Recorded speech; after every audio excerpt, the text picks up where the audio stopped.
Olá, pessoal. É, Como vocês perceberam, na última semana eu não consegui comparecer à escola devido a problemas de saúde. E por isso eu acabei planejando e desenvolvendo um slide com algumas questões de revisão que vão ajudar vocês a se relembrarem do conteúdo que a gente está pedindo para as provas bimestrais, como também para ser uma maneira de vocês se atentarem a alguma coisa que vocês não lembram e que nesse momento pode ser para tirar dúvida, uma vez que eu vou explicar não só as questões como passadas, como também o conteúdo que ele representa em cada uma das questões. Desenvolvi aqui algumas questões, elas não são questões da prova, mas são questões que remetem a conteúdos da prova, então isso vai ser muito útil para vocês. Vou começar aqui a apresentação. Bem, aqui a revisão, né, do primeiro bimestre para o conteúdo específico da prova. Então, todo o conteúdo aquele do teste, ele vai ser rememorizado aqui. Vocês precisam ter já cientes, porque muitos dos termos não vou mais utilizá-los de uma maneira simplificada, foi utilizado da maneira mais técnica possível, uma vez que o conteúdo do teste já foi passado e acredito eu que vocês recordem, pelo menos de termos que ali foram colocados e que agora vão entrar com mais forças, como por exemplo de alelo, fenótipo, genótipo, homozigoto e heterozigoto. A primeira questão desenvolvida é a seguinte: Marcela é uma aquarista experiente e conta com vários aquários de beta, peixe ornamental muito popular. Como ele é um comerciante de pet e detém de uma grande quantidade de betas, pôde selecionar algumas características ao ponto de ter linhagens homozigóticas para dois fenótipos. Sabendo que a cor vermelha é recessiva, quais seriam as possibilidades para a F2 se ele misturasse as duas linhagens? Aqui no caso, nós temos Marcelo como aquarista, um curioso de aquarismo, e ele, assim como Mendel, ele detém uma grande quantidade de exemplares e isso possibilitou a ele desenvolver meios pelos quais conseguisse avaliar características e direcioná-las se elas eram puras, ou seja, homozigóticas, ou não puras, ou heterozigóticas. Aqui ele conseguiu, no momento, a partir dos cruzamentos que ele realizou, dividir duas principais características referentes à coloração, uma azul e outra vermelha para beta.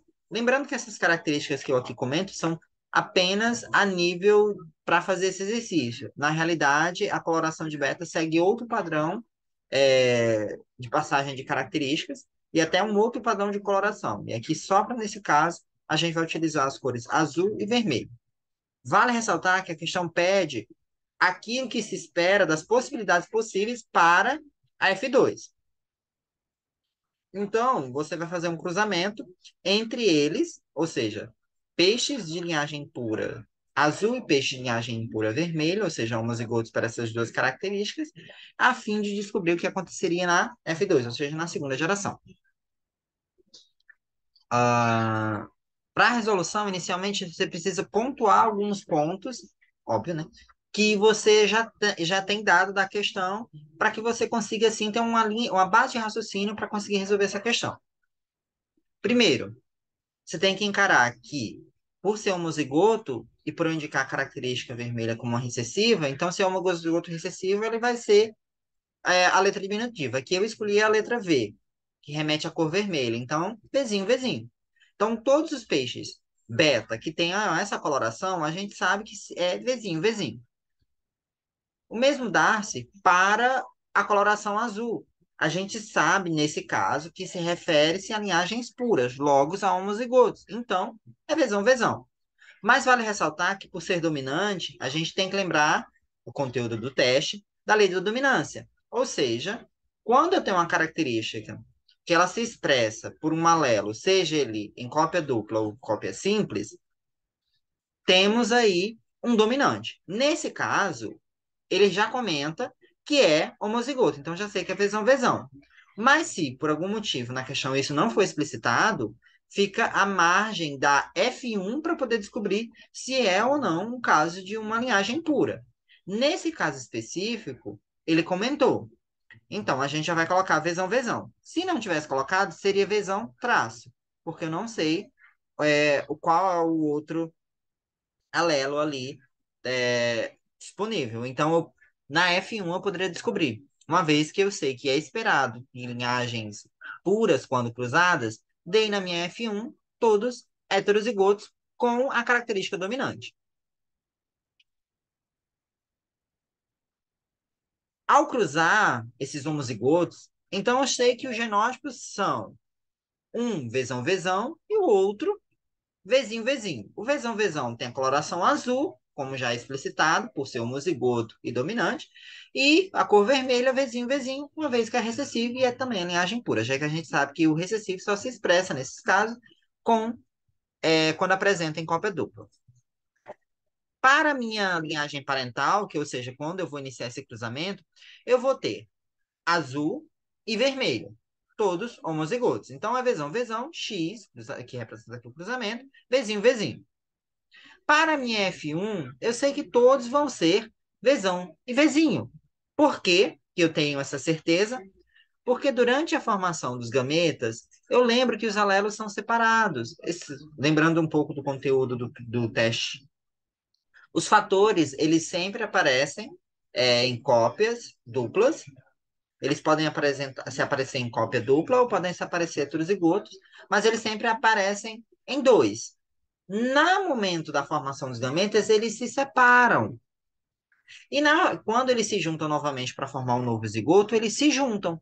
Mas durante essa separação, pode acontecer que no gameta materno eu tenha um alelo recessivo, por exemplo, e no gameta masculino eu tenha um gameta dominante, ou vice-versa. E aí eu vou formar um indivíduo heterozigoto. Nesse caso aqui, para minha linhagem parental, vezão, eu só vou ter a formação de gametas que tenham vezão. Ou seja, qualquer um dos gametas que eu acabe recolhendo da linhagem parental vezão, todos os gametas serão vezão. Assim como todas aquelas do vezinho, todos os meus gametas serão vezinho. E aí, quando eu junto para a formação da minha F1, ou seja, numa nova geração, na minha primeira geração, eu vou ter a formação de um gameta vezão e um gameta vezinho, que juntos dão um indivíduo vezinho.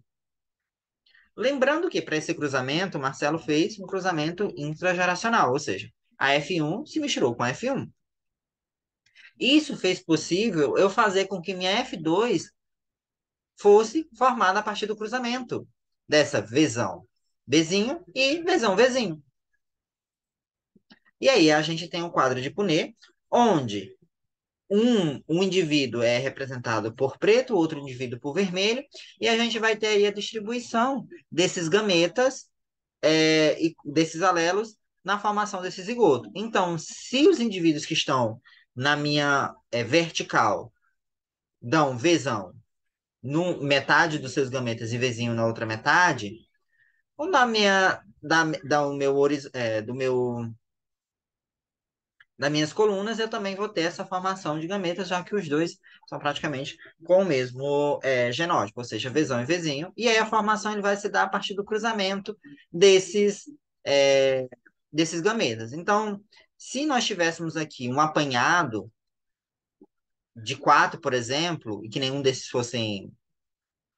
dessem iguais, assim, nas proporções dessem bem certinho para formar um, nas minhas frequências, nos meus graus de porcentagem, possibilidades, eu teria que um seria vezão, um seria vezinho, e dois seriam vezinho.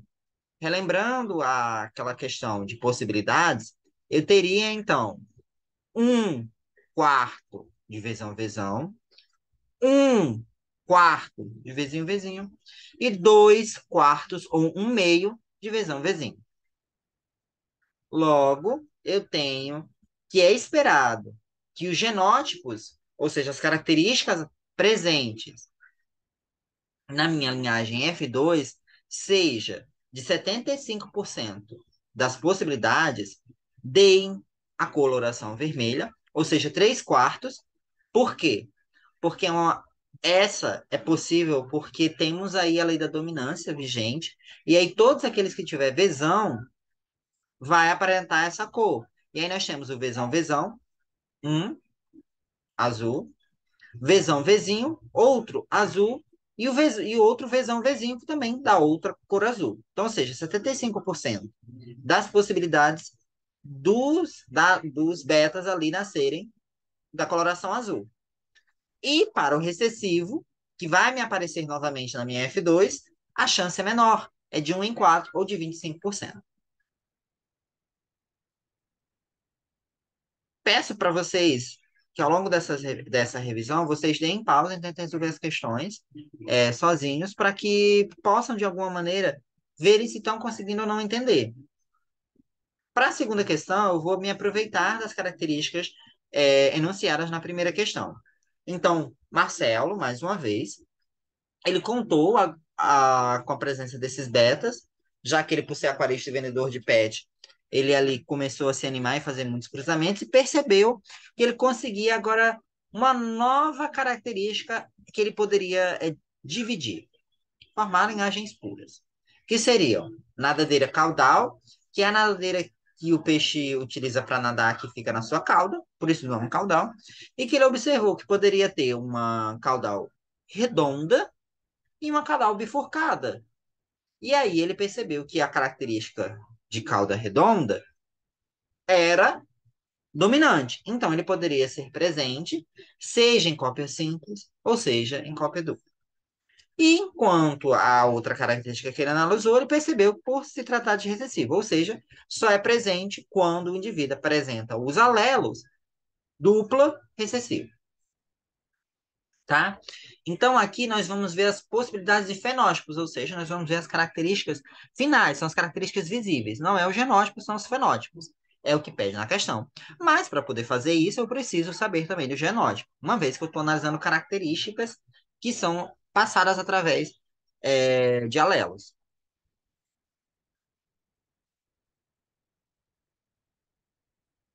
Para a resolução dessa questão, também tem que pontuar aquilo que me é fácil de entender.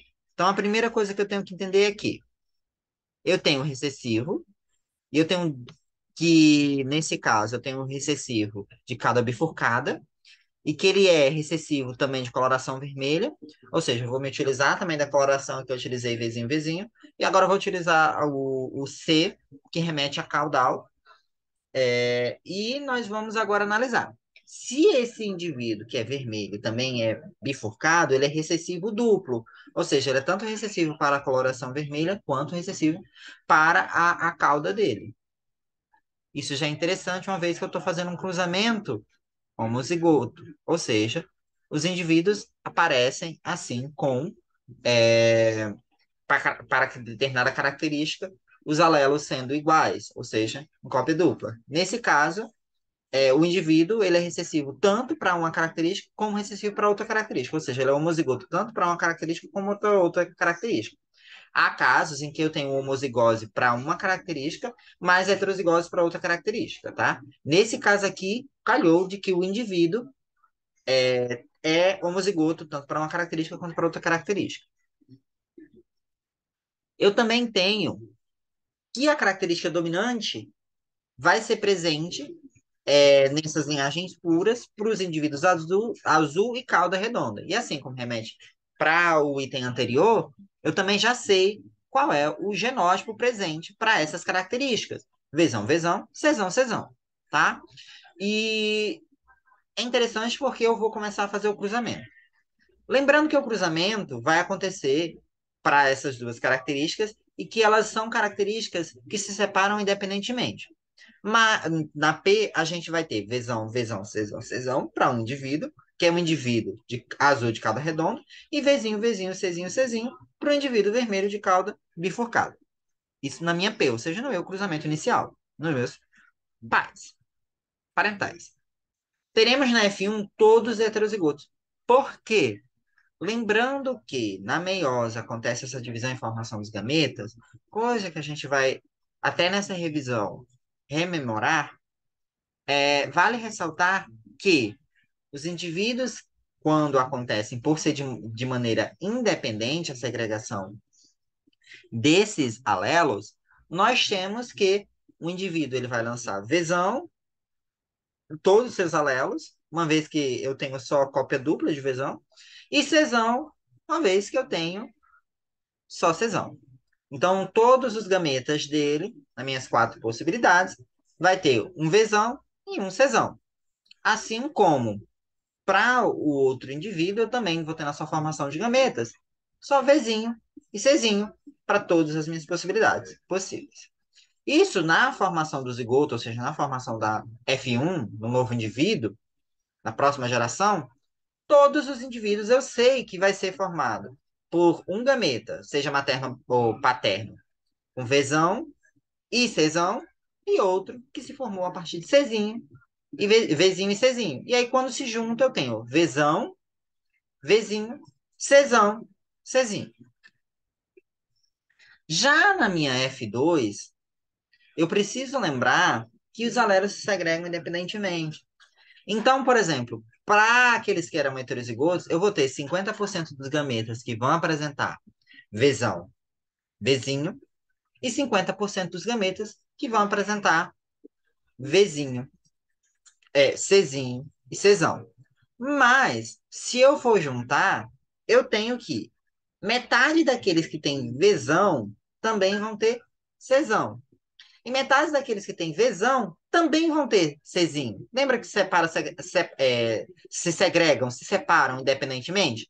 Então, o número de possibilidades aqui, para cada uma das características possíveis, são de 4. Vzão, Czão, Vzão, Czinho, Vzinho, Czão e Vzinho, Czinho. Então, são essas todas as minhas possibilidades de gametas. Então, tenho 4 possibilidades de gametas diferentes quando eu formo por heterozigotos. E aí, eu vou formar, a partir disso, aquele quadro de Punnett só que com mais possibilidades, uma vez que eu vou ter mais possibilidades de características compartilhadas, de características fenotípicas que vão aparecer de maneira no final. Então, eu tenho aqui o quadro já feito, com os meus gametas, ou seja, eu tenho 4 possibilidades de gametas diferentes, tanto para o paterno quanto para o materno. E aí eu não destrinchei quem é quem. Vocês podem considerar o vermelho como materno e o azul como paterno. Mas aí fica a critério de vocês. Mas aí eu fiz esse quadro e a partir disso eu fiz as possibilidades de genótipos presentes. Ou seja, no primeiro eu vou ter Vzão vindo do pai e Vzão vindo da mãe. Assim como Czão vindo do pai, Czão vindo da mãe. E assim, consequentemente, para todas as possibilidades. Eu peço que vocês realizem esse tipo de questão em casa para poder ver se vocês realmente estão é, cientes do que vocês estão fazendo. E depois vocês podem voltar, pausar o vídeo e tentar voltar para ver a resolução, continuar a resolução. Quando eu finalizo todas as possibilidades de genótipos possíveis, aí eu vejo os fenótipos, ou seja, as características finais, aquilo que eu consigo ver. Nesse caso, a cor do peixe, como também o formato da cara. Então, aqui a gente tem que quando ele tem Vzão, ele sempre vai ser da cor azul. E quando ele tiver Czão, ele sempre vai ser de cauda redonda. Por quê? Porque são características dominantes, não importa se estão em cópia simples ou em cópia dupla. Nesses casos aqui, a gente tem 9 indivíduos, vocês podem contar, podem verem, compararem com o de vocês. A gente tem 9 indivíduos que são da coloração azul e com a cauda redonda, dado que eu posso ter tanto homozigotos para essas duas características, como eu também posso ter homozigoto para uma característica, heterozigoto para outra característica, ou posso ter ou heterozigose para para os dois, e no mesmo eu vou ter a mesma característica. Ou seja, eu vou ter sempre azul com a cauda redonda. E eu vou ter 9 indivíduos em 16 possibilidades, 9 em 16. Mas nem todo indivíduo que é da cor vermelha, ele por ser recessivo, ele vai precisar necessariamente que o Vzinho esteja presente em cópia duplas. Mas nem todo indivíduo que é Vzinho é Czinho também. Há casos em que ele, por ser recessivo para essa característica, é dominante para outra característica, é dominante para a cauda. Então, eu vou ter 3 vermelhos com cauda redonda, porque eles aparecem Vzinho, recessivo para a coloração do peixe, mas para a característica de cauda, ele vai aparecer com um alelo dominante, seja em cópia dupla ou seja em cópia simples. Assim como eu vou ter também indivíduos de coloração azul que são de cauda bifurcada. Porque coloração azul, lembrando que por ser uma característica é, dominante, ele pode aparecer tanto em cópia simples como em cópia dupla. E, para o caso de bifurcada, por ser uma característica recessiva, ele só dá certo se for cópia dupla recessiva, que no caso é Czinho, Czinho. Então, vou ter três indivíduos que vai ter coloração azul e cauda bifurcada azul, e cauda bifurcada. Já no caso de vermelho e também com cauda bifurcada, eu vou ter somente um caso.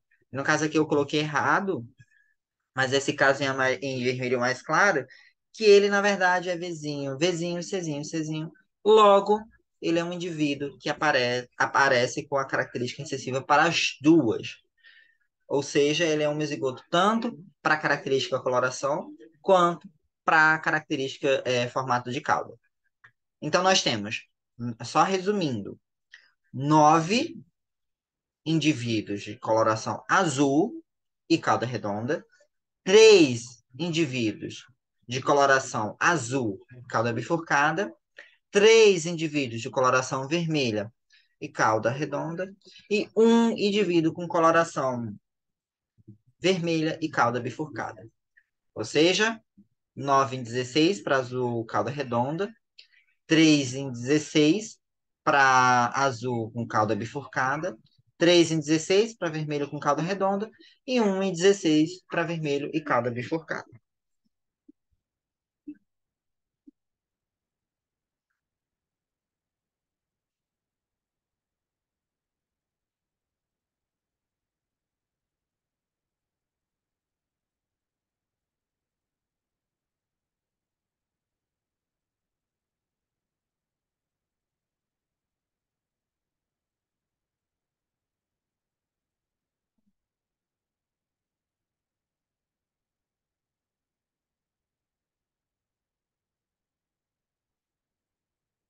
A gravação continua.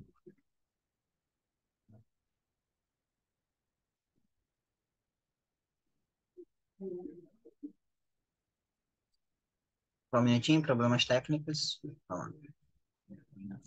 Terceira pergunta. A terceira pergunta também remete sobre os cruzamentos. Só que prestem atenção. Marcelo, ele cruzou tanto, tanto, tanto, tanto, que teve uma das suas populações que o cruzamento ele observou algo estranho. Vamos ler a questão. Marcelo gostou tanto de cruzamento que ficou realizando muitas vezes para ver se conseguia linhagens puras. Todavia, nem tudo aconteceu como ele queria e ficou na dúvida se houve contaminação, pois ao usar somente na P um azul e um vermelho, ele conseguiu na F no dois vermelhos. Opa! Sabendo disso, houve ou não contaminação? Qual seria o genótipo do azul no P? Lembrando que essas simbologias, esses símbolos, P representa o parental, é aquele que inicia o cruzamento, e F1 é a minha geração seguinte, a geração formada pela minha parental. Então, como é que eu vou resolver essa questão? Primeiro, eu tenho que saber, houve ou não contaminação? E segundo, formar os genótipos. A primeira coisa, cor vermelha é recessiva. Isso a gente já está vendo desde a primeira questão. Se a cor vermelha é recessiva, ela só aparece em cópia dupla. Vizinho, vizinho. Já o azul é dominante, ele pode ser tanto vezão, vezão, quanto vezão, vezinho. Nesse caso aqui eu coloquei só vezão, vezão, mas poderia ser vezão, vezinho, eu ainda não sei. Não sei se trata-se de linhagens puras. Até porque a questão me levanta essa dúvida. Foi ou não linhagens puras? Esperaria-se obter, na F1, qual tipo de fenótipo? Se vocês lembrarem, a característica da minha F1 é que sempre vai aparentar a característica, o fenótipo do dominante. Nesse caso, não, ele me apresentou também, vamos lembrar da questão? Ele também me apresentou coloração vermelha. Dois indivíduos apresentaram essa coloração vermelha. Opa, aí já me levanta dúvida. Então não é um cruzamento feito de linhagens puras. Porque saberíamos que não é formado por isso, pois se fossem linhagens puras, na minha F1 todos seriam heterozigotos, logo todos apresentariam a cor dominante, já que seria Vzão e Vzinho. Então, isso já mata a primeira pergunta. Agora vamos para a segunda pergunta. Quais seriam, então, os genótipos da meu parental? Primeira coisa a se fazer. Sabe que vermelho é recessivo. Já que eu cruzei Vzinho, Vzinho, então eu sei que um dos parentais é Vzinho, Vzinho. Logo, os gametas só podem dar Vzinho e Vzinho. Só é a única possibilidade. O outro eu sei que é heterozigoto. Por quê? Porque na minha F1 aparece algo que eu não espero. Porque aparece o recessivo, aparece a coloração vermelha de novo, coisa que não é de se esperar que aconteça se fosse de linhagens puras. Então, eu faço meu quadro de Punnett, já sei que um é um homozigoto, que é o recessivo, e o outro é heterozigoto. Por que que eu sei que é heterozigoto? Porque uma das linhagens da minha F1, uma das minhas F1s, vai aparecer um vermelho. Logo, ele não pode ser homozigoto. Ele tem que ser heterozigoto. E aí eu faço quadro de Punnett e respondo o segundo item. Essa segunda questão aqui é remetendo ao heredograma, tá? Então, o heredograma nada mais é do que uma representação gráfica de uma linhagem familiar, no qual são colocadas as características fenotípicas desses familiares e são levados também em considerações alguns pontos, algumas anomalias. Anomalias, vale ressaltar, é tudo aquilo que não é frequente na população. Então, eu posso ter anomalias dominantes e também posso ter anomalias recessivas. No caso de albino, é uma anomalia recessiva. No caso da sarda, por exemplo, aqui, uma anomalia dominante. Ou seja, se é dominante, não importa se é heterozigoto ou homozigoto, para os alelos, eu vou ter de qualquer jeito essa característica. Então, o sardo ele vai aparecer, seja homozigoto ou heterozigoto. Então, Clarice é uma mulher preocupada com sua família. Por isso, contratou um geneticista para fazer uma genealogia da família. Lembrando que heredograma e genealogia são a mesma coisa. Nesse caso, o heredograma é só uma genealogia com uma representação gráfica. Enquanto a genealogia não necessariamente precisa ser uma representação gráfica, mas trata-se do mesmo assunto. Da família dela e saber qual seria a chance de seus filhos terem sarna. Sabendo que é uma anomalia dominante e que ela tem, e seu marido também, ajuda o geneticista, que fez um heredograma para dar uma resposta claríssima. Vamos lá. Observando o heredograma, então a gente já sabe que características com sardas, eu tenho indivíduos com sardas e indivíduos sem sardas. Mas eu não sei onde é que está Clarice. Como é que eu vou dar uma resposta para ela? Primeiro, é descobrir onde ela está no heredograma. A gente viu que os círculos representam as mulheres e os quadrados representam os homens. Nesse caso aqui, sexo masculino e sexo feminino. Aqui eu não vou adentrar nessa discussão de homem e mulher, porque aí eu vou estar só comentando acerca daquilo que é o conteúdo que vocês aprendem. Então, nesse caso aqui, o sexo masculino é representado pelos quadrados e o sexo feminino é representado pelos círculos. E a gente tem, lembrando que, de heredograma, quando a gente tem um casamento, ou seja, um cruzamento entre indivíduos, a gente vai ter linhas conectando esses dois indivíduos na horizontal. Quando a gente tem uma linha vertical, a gente tem uma descendência, ou seja, os filhos. E quando a gente tem uma linha vertical, que ela se bifurca de alguma maneira, em uma linha horizontal e depois em linhas verticais, a gente tem que ali são filhos. Então, nesse primeiro caso, a gente tem que analisar onde é que está Clarice. Eu sei que ela tem e o marido também tem sardas. Então, eu vou procurar onde tenha um cruzamento entre pessoas com essa anomalia. Lembrando que a anomalia, nesse caso aqui, é a presença de sardas e que sardas, todos aqueles indivíduos vão estar coloridos de preto. Ao contrário do que sem sardas estão coloridos de branco. Então, nesse caso, essa anomalia, um único casal formado é aqui. E aí a gente tem que Clarice, que é essa bolinha preta, e o marido dela, que não foi nomeado, que a gente vai chamar de Marcelo, porque Marcelo é o cara que é presidente, a primeira questão, tinham sardas. Então é esse casal que está aqui na seta. A seta está um pouquinho não no lugar certo, mas espero que vocês entendam que onde está esse casal. E agora a gente vai ter o quê? Que analisar quais são as outras pontas, para poder saber se ou é ou não uma característica, por ser dominante, se vai apresentar em todos os indivíduos dos filhos delas ou não. Uma coisa interessante é que os filhos dela já têm nascido. Então, a chance daí que a gente observa é que um filho dela não teve sarda. Uma filha, na verdade, não teve sarda. Isso mostra que ambos, Clarice e o seu marido, são heterozigotos para características de sarda. Por que eu tenho essa certeza? Porque se a gente fizesse um quadro de Ponet aqui, se os dois fossem dominantes, a possibilidade de dos seus filhos serem com essa característica, apresentar essa característica, sardas, seria zero, já com a característica dominante. Se um deles fosse dominante e o outro recessivo, também seria zero, porque é uma característica dominante. Mesmo se um fosse homozigoto e o outro heterozigoto, não haveria filhos. Já no caso, se um for heterozigoto e o outro também for heterozigoto, a chance de eu ter um filho homozigoto para a característica recessiva é existente, e aí, nesse caso, ele é visível aqui nesse ideograma. Então, sabendo que é dominante, olhando para o ideograma, tanto ela quanto o marido, a chance dos filhos é alta. Sabemos que não é 100% porque tem uma filha, um filho, né, sem sardas, e os pais do casal, os avós dos filhos, são recessivos para sarda. Então, a gente tem aqui, se a gente puxar mais um pouquinho, a gente vai ter que os avós, no caso, são sem sardas. São só as avós com sardas, não os avós.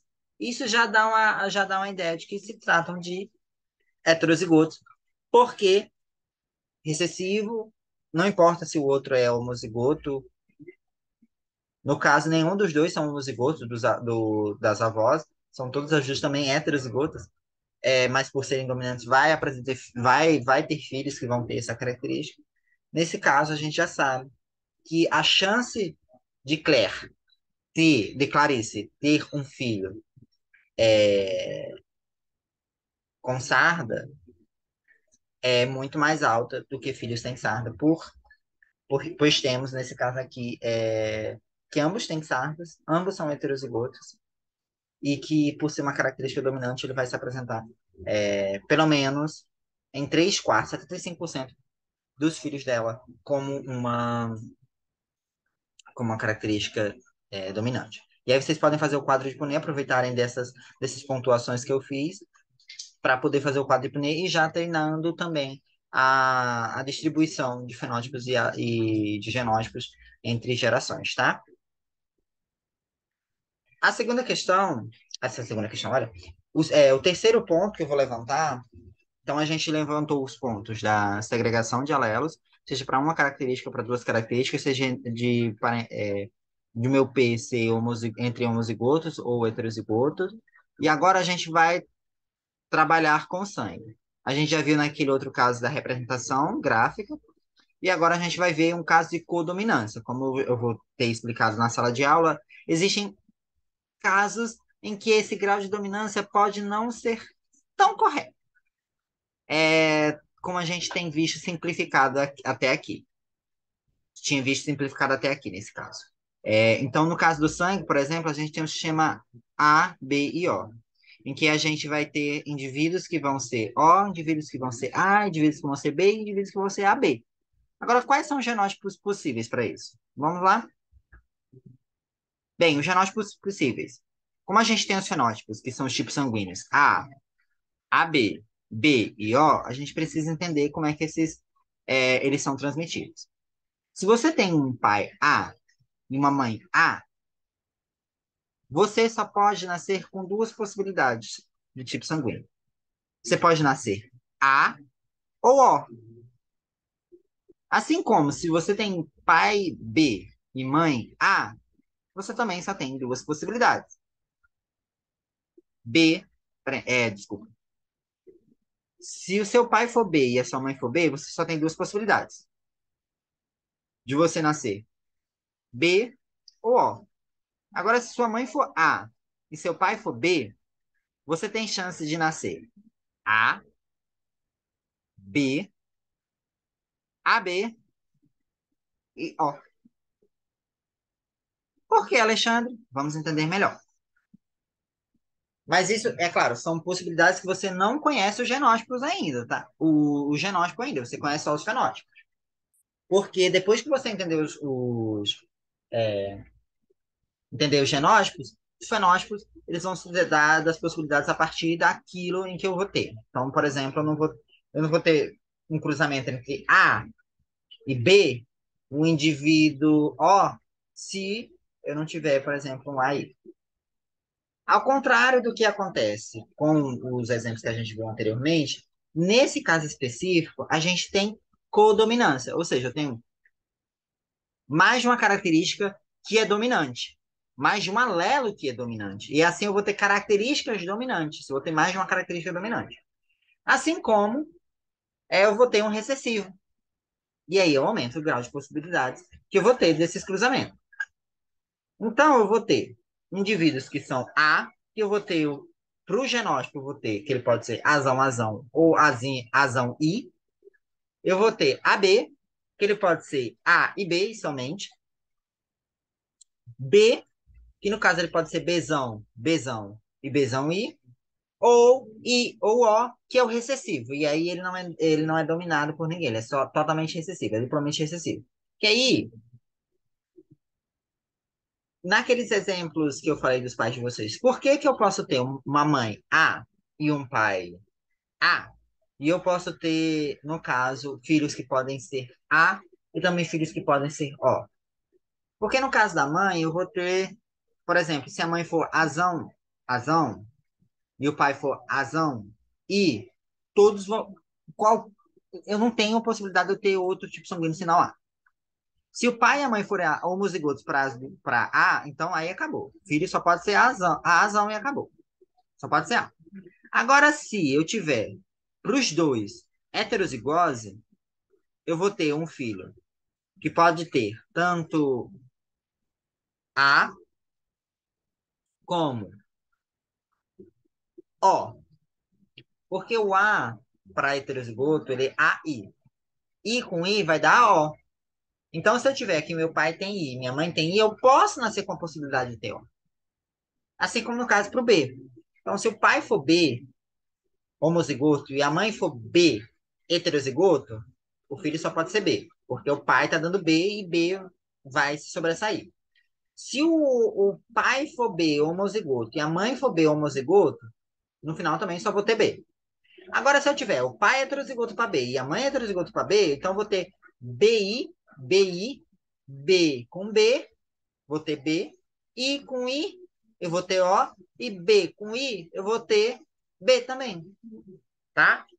Se, no caso, se eu tiver uma mãe que seja A, homozigota, e um pai que seja B, homozigoto, então só vou ter o sistema, o filho só pode nascer AB.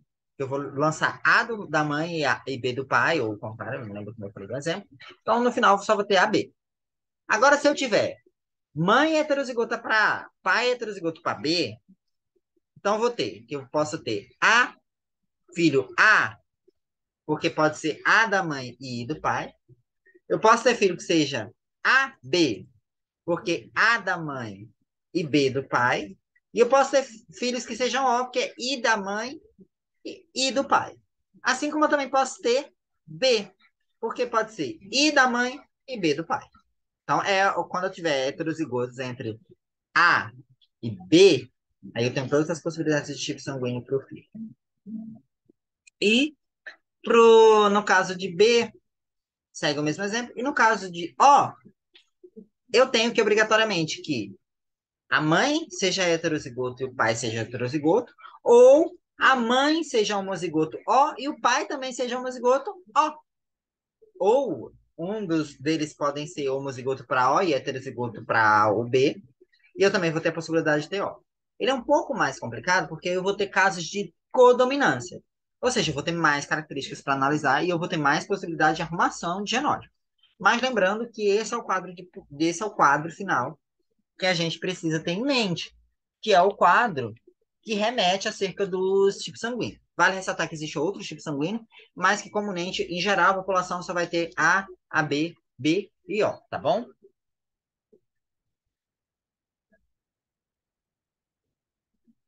Vamos lá? Próxima pergunta é uma pergunta que fala sobre meiose.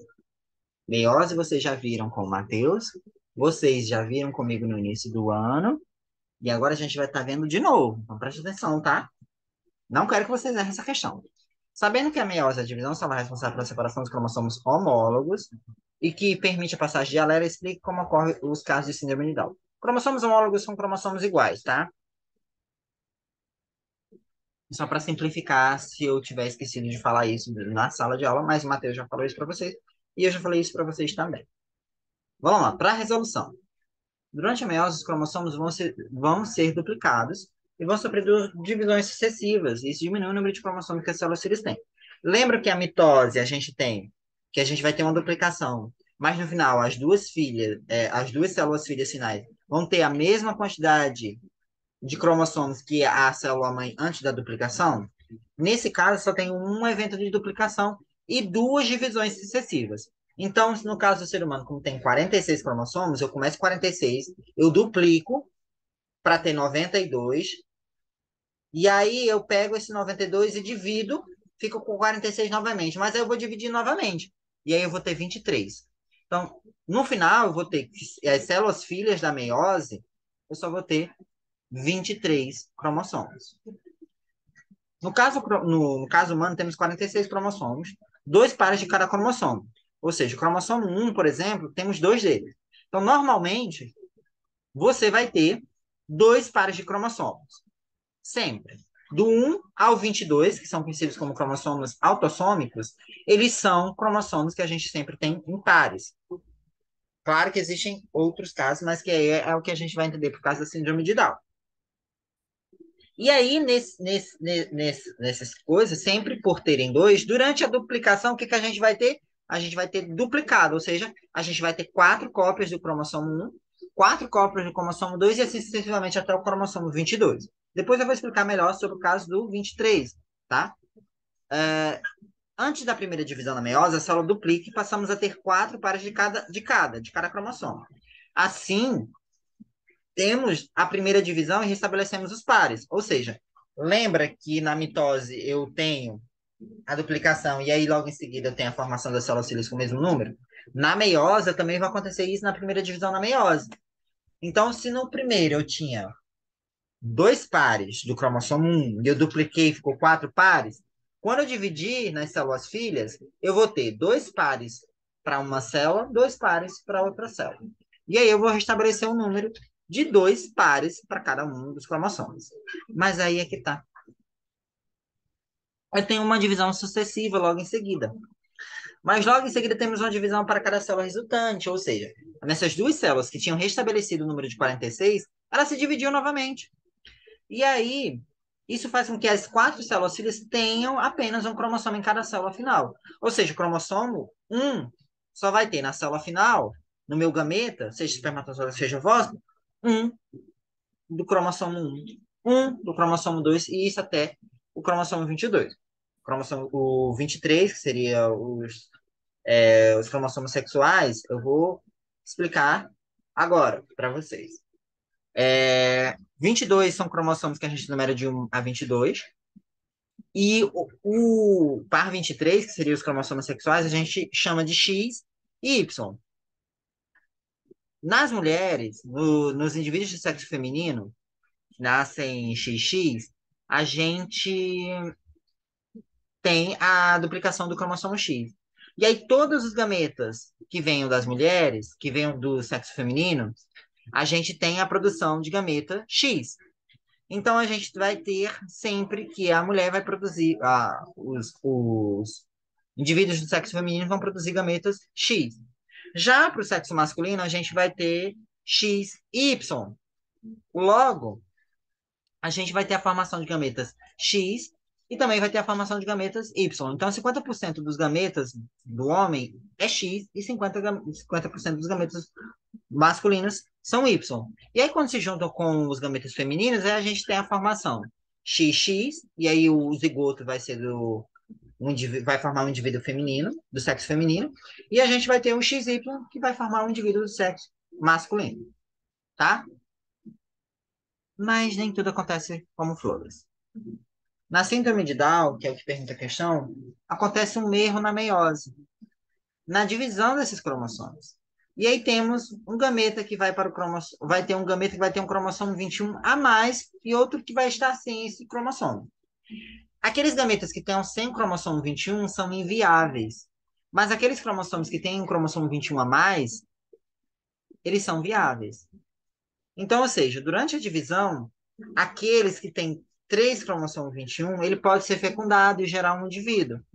Aqueles que não têm o cromossomo 21 não formam indivíduo nenhum, porque o cromossomo 21 é muito importante. Mas a trissomia desse cromossomo, ele vai gerar a síndrome de Down. E aí são pessoas com características para a síndrome de Down. Então, por ser viável, quando usado na fecundação, ocorre a formação de indivíduo com três cromossomos, trissomia do 21, e é uma pessoa portadora da síndrome de Down. E aqui é só para finalizar, tá? Que é o último conteúdo que eu passei para vocês, queira eu, que é sobre o que é a transgenia e a clonagem. Com o advento das novas tecnologias, a gente consegue hoje em dia fazer isso com mais facilidade do que conseguia antigamente.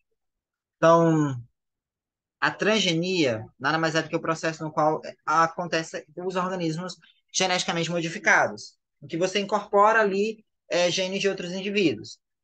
Então, a gente vai ter plantas transgênicas, animais transgênicos, bactérias transgênicas, tudo isso é um processo de transgenia, ou seja, é um indivíduo que tem um gene que não era dele, inicialmente não era dele, ele apenas colocaram lá para ele de maneira técnica, e aí aquele indivíduo passou a ter aquele gene e passou a produzir uma característica que antes ele não produzia porque tem um gene novo.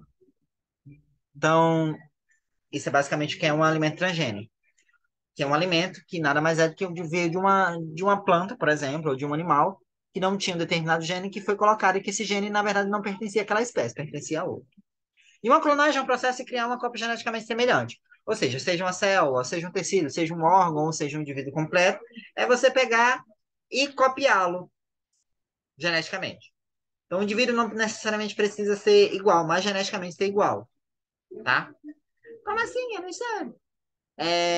No caso do exemplo da Dolly, a gente tem que ela foi. Dolly foi um marco para a ciência moderna, porque ela foi a primeiro organismo vivo, clone, e que perdurou por um bom tempo, eu acho que ela durou uns 7 anos, e isso é muito tempo para os indivíduos clonados.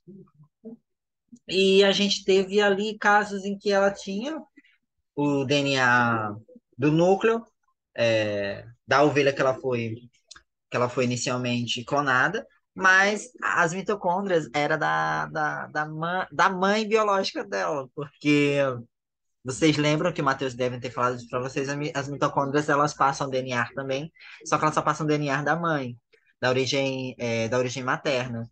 E aí a gente tinha ali uma cópia, um clone que não era 100% uma cópia semelhante àquele que ele foi copiado, tá? Mas nesse caso, é só nesse caso mesmo, porque a gente pode copiar uma célula e ser exatamente igual, geneticamente idêntica, tá? Finalizo aqui a revisão e espero que dê tudo certo para vocês na prova. Boa sorte. Qualquer dúvida também, peço que coloquem aqui nos comentários do vídeo que eu tento responder é, a vocês de alguma forma nos comentários ou eu peço para a coordenação passar a resposta para vocês, tá bom? Boa sorte.